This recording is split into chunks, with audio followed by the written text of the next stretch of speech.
Hey, leaders. I was talking with Dan the other day. Dan is on staff here at Westlink, and he's specifically over involvement and discipleship in just throughout the church. And so we were on the way to staff retreat the other day, and he shared a story about an influence that his Sunday school teachers had on him when he was younger. And I thought that it would be an encouragement for you. I know it was encouragement for me. So I asked Dan just to share a little bit of that story with us today. So Dan, if you'd share that for the small group leaders. Sure. Really it came about, it was a few weeks ago, and I was doing actually an exercise that I had found online about building kind of a personal history of really how God, the instrumental steps that God placed in your life along the way, and the instrumental people that He placed in your life. And really, when I did that exercise, it really was very clarifying for me of just how much God has had His hands on my life all the way through. Mm-hmm. And one of those relationships was a Sunday school teacher that I had in middle school, and they were obviously so much more than just Sunday school teachers for me.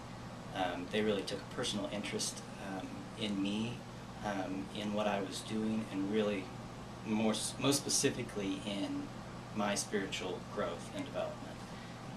They really poured into me in ways that really until just a few weeks ago I never really realized. So it's just a really neat exercise to bring all that out. They just kind of came alongside me and walked through life with me, clear up until really my college graduation. They were always encouraging me, and whether that was a small note or whatever it was, they always kind of surrounded that with scripture. So it was just always a really encouraging relationship, and really, I aspired to look more like them, mm-hmm. And still do to this day. Yeah, a lot because of what they poured into me.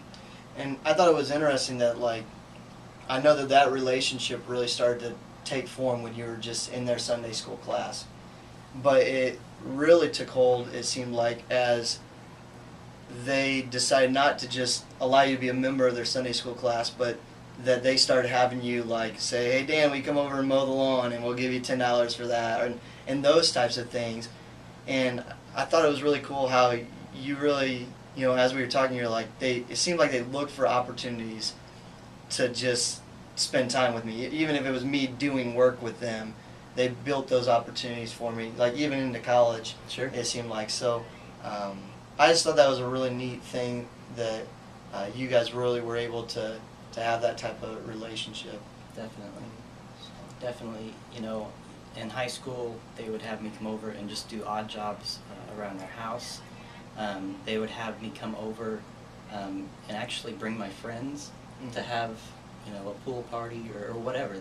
They were just always open and willing to sacrifice their time and to do whatever it took, really, to help me continue in my faith, but also just continue building a relationship with me. Yeah. So it was really great. It's a neat thing. So leaders, I just thought it's a neat thing to kind of see somebody's perspective on that now, looking back and seeing how influence from a relationship in middle school kind of just grew and developed over years. So hopefully that's encouragement to you, and see you Sunday.